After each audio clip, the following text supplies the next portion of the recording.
നമസ്കാരം.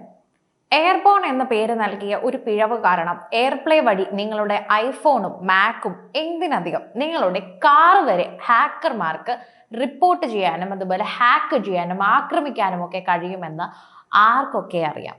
ഇതിന്റെ റിപ്പോർട്ടുകൾ പുറത്തു വരാൻ തുടങ്ങിയിട്ട് 2-ൽ കൂടുതൽ ആഴ്ചകൾ കഴിഞ്ഞുവെങ്കിലും ഇതുവരെ ഇത് സെക്യൂരിറ്റി റീസൺസിന്റെ കാരണമാണെന്നോ ഇതൊരു മോശം വാർത്തയാണെന്നോ അല്ലെങ്കിൽ തെറ്റായ വാർത്തയാണെന്നോ എവിടെ നിന്നും ആരുടെയും സ്ഥിരീകരണം പുറത്തു വന്നിട്ടില്ല.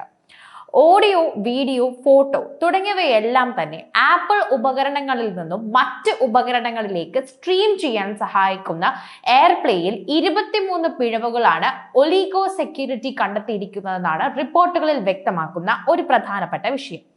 ഇത് കണ്ടെത്തിയതിനു ശേഷം അവ ഉപയോഗിച്ച് വിദൂരതയിലുള്ള ലക്ഷക്കണക്കിന് ഉപകരണങ്ങൾ ഹാക്ക് ചെയ്യാനുള്ള 17 വ്യത്യസ്ത വഴികളും അവർ പുറത്തുവിട്ടിട്ടുണ്ട് എന്ന് പറയുന്നു.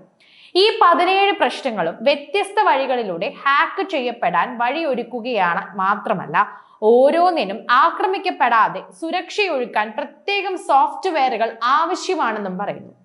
ഹാക്കർമാർക്ക് മാക് OS ദുരുപയോഗം ചെയ്ത ആപ്പിൾ മ്യൂസിക് ആപ്പിന് പകരമായി മലീഷ്യസ് കോഡ് സ്ഥാപിക്കുന്നതടക്കമുള്ള ഒരു പ്രവർത്തനം ചെയ്യാതെ തന്നെ ഫോണും മറ്റു ഉപകരണങ്ങളും ഹാക്ക് ചെയ്യാൻ കഴിയുന്ന സീറോ ക്ലിക്ക് ആക്രമണത്തിന് എയർബോൺ സഹായമേകുന്നു എന്നാണ് വിദഗ്ധർ പറയുന്നത്.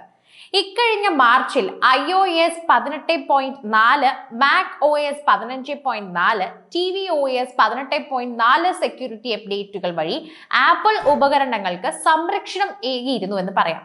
എന്നാൽ ലക്ഷക്കണക്കിന് മൂന്നാം കക്ഷി എയർപ്ലേ ഡിവൈസുകൾ ഇപ്പോഴും അപകടത്തിലാണ് എന്നാണ് ഈ റിപ്പോർട്ടുകളിൽ പ്രധാനമായി പറയുന്ന ഒരു കാര്യം. നിർമ്മാതാക്കൾ കൃത്യസമയത്ത് അപ്ഡേറ്റുകൾ നൽകാത്തതാണ് കാരണമെന്നും ഇതുകൊണ്ട് തന്നെ ഇത്തരം ഉപകരണങ്ങൾ സുരക്ഷിതമാക്കിയാൽ സൂക്ഷിച്ചു കഴിഞ്ഞാൽ സെറ്റിംഗ്സിൽ പോയി എയർപ്ലേ റിസർവ് അതുപോലെ ഡിസേബിൾ ചെയ്യാനുള്ള നിർദ്ദേശം വന്നിരിക്കുകയാണ് എന്നും പറയുന്നുണ്ട്.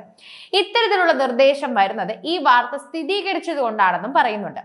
മാത്രമല്ല ആക്സസ് കറന്റ് യൂസർമാർക്ക് മാത്രമായി പരിമിതപ്പെടുത്തണമെന്നും വിദഗ്ധർ തന്നെ പറയുന്നു. ലോകമാകെ ഏകദേശം 18 ലക്ഷത്തോളം ഐഫോണുകൾ 500 ദശലക്ഷം എയർപ്ലേ ഉപയോഗിക്കുന്ന മറ്റ് ഉപകരണങ്ങളുമാണ് ഉള്ളത്.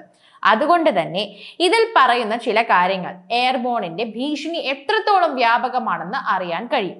നെറ്റ്വർക്കുകൾക്കിടയിൽ ചെയിൻ അറ്റാക്കുകൾ നടത്തുവാനും ഇതിന് കഴിവുണ്ട് എന്നതാണ് ഏറെ ആശങ്കയുണർത്തുന്ന ഒരു കാര്യം. മറ്റുള്ള ആൻഡ്രോയിഡ് ഫോണുകൾ, അതായത് പ്രത്യേകിച്ച് സാംസങ്ങുമായി നിൽക്കുന്ന ഒരു കോമ്പറ്റീഷനിലുള്ള കാലത്ത് അവരിൽ നിന്നും ഏറ്റവും വ്യത്യസ്തമായ ആപ്പിൾ നൽകുന്നത് ഇവരുടെ സെക്യൂരിറ്റി ആണെന്നാണ് എപ്പോഴും പറയുന്നത്. എന്നാൽ ഇതിലെന്ത് സെക്യൂരിറ്റി ആണെന്നുള്ള ചോദ്യമാണ് നിൽക്കുന്നത്. ഒലിഗോ സെക്യൂരിറ്റി കണ്ടെത്തിയ പിഴവുകളിൽ 2 ലോക്കൽ നെറ്റ്വർക്കുകളിൽ ബന്ധിപ്പിച്ച ഉപകരണങ്ങളിലേക്ക് വൈറസുകളെ കയറ്റിവിടാനുള്ള ആയുധമാക്കി ഐഫോണുകൾ മാറ്റാൻ കഴിയുമെന്നാണ് പറയുന്നത്. ഇത്തരത്തിലൊന്നും നടക്കില്ല എന്ന് പറഞ്ഞുകൊണ്ടാണ് പലപ്പോഴും ഉപഭോക്താക്കളെ ആപ്പിൾ പറ്റിച്ചുകൊണ്ടിരിക്കുന്നതെന്നാണ് പറയുന്നത്. സ്മാർട്ട് സ്പീക്കേഴ്സ്, കാർപ്ലേ ഇനേബിൾ ചെയ്ത കാർ ഇൻഫോർടൈൻമെന്റ് സിസ്റ്റം എന്നിവയും പിടിയിലൊതുക്കാനായി എയർബോണിന് കഴിയുമെന്നാണ് പറയുന്നത്. പബ്ലിക് വൈഫൈ ഉൾപ്പെടെയുള്ള മറ്റ് നെറ്റ്വർക്കുകളിലൂടെയും അതിവേഗം വൈറസുകളെ പടർത്താനാകുമെന്നും ഇതിന് കഴിയുമെന്നും പറയുന്നു. എന്നാൽ ഹാക്കർമാർ ബന്ധപ്പെടുന്ന നെറ്റ്വർക്കിൽ ബന്ധപ്പെട്ടാൽ മാത്രമേ ഇത് സാധ്യമാവൂ എന്നും ആപ്പിൾ പറയുന്നുണ്ട്. എയർപ്ലേ പ്രവർത്തിക്കുന്ന ആപ്പിൾ അല്ലാത്ത ഉപകരണങ്ങളുടെ കാര്യത്തിൽ അവയുടെ നിർമ്മാതാക്കളുമായി ബന്ധപ്പെടാനാണ് വിദഗ്ധർ തന്നെ നിർദ്ദേശിക്കുന്നത്.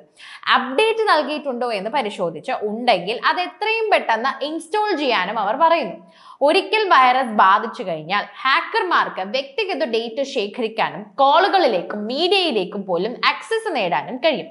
ഇത് വിലപ്പെട്ട ഡേറ്റകൾ ചോരുന്നതിലേക്കും ഒപ്പം സാമ്പത്തിക നഷ്ടത്തിലേക്കും നയിച്ചേക്കാം.